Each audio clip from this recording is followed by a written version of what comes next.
রান্না করব তেলাপিয়া মাছ। হ্যাঁ, একটু সবজি দিয়ে বা যে কোনো মাছই এভাবে করা যায়।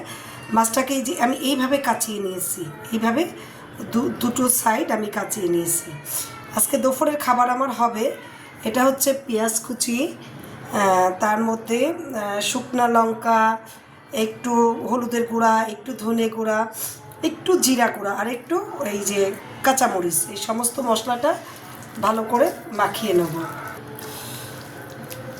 এটা মাখানো হয়ে গেছে, এখন আমি এটার মধ্যে মাছটা এভাবে দিয়ে দেবো। আজকে দুপুরের খাবার আমার এটা। এখানে দুটো মাছ, এই যে দুটো মাছই কিন্তু এভাবে কাচিয়ে নিয়েছি। ঠিক এই যে প্রত্যেকটা এর ভেতরে সুন্দর করে মশলা ঢোকানোর জন্য যে কাঁচানো হয়েছে, মশলাটা সুন্দর করে এ করে এখন এটার মধ্যে আর কিচ্ছু করবো না, পানি দিয়ে এটা আমি ফুটতে দেব। আর এর মধ্যে আমি দেব এই যে ঢ্যাঁড়স, আস্তে আস্তে ঢ্যাঁড়স কেটে, আর আমি একটু শাক করে রেখেছি, এই যে শাক, এই দুটো আমি লাস্টের দিকে এটা আমি দেব।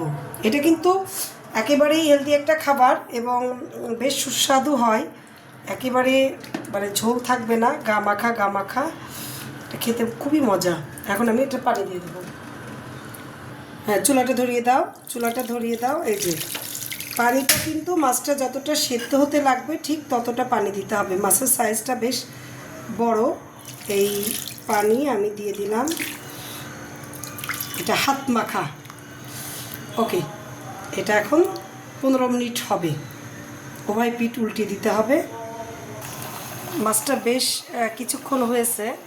এখন আমি এর মধ্যে, যেহেতু মাছ দ্রুত সিদ্ধ হয়ে যায়, এর মধ্যে আমি এই যে কয়েকটা ঢ্যাঁড়স, এটা আস্তে আস্তে করে ঢ্যাঁড়স দিয়ে দিলাম। এটার পরে আমি এই যে শাক এভাবে বিছিয়ে দেব, এই যে আস্তে আস্তে।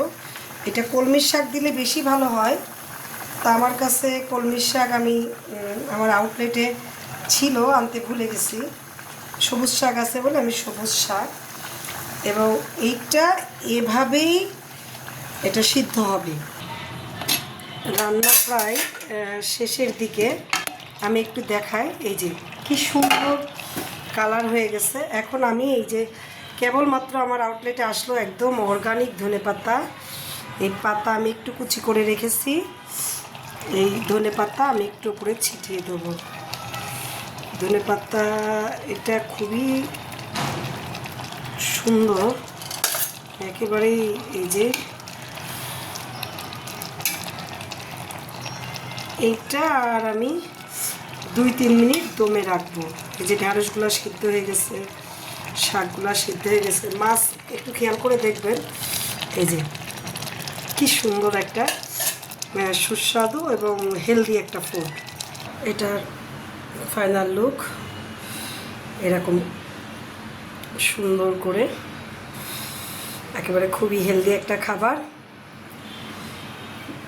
খেতেও যেমন মজা, দেখতেও লোভনীয়। Thank you.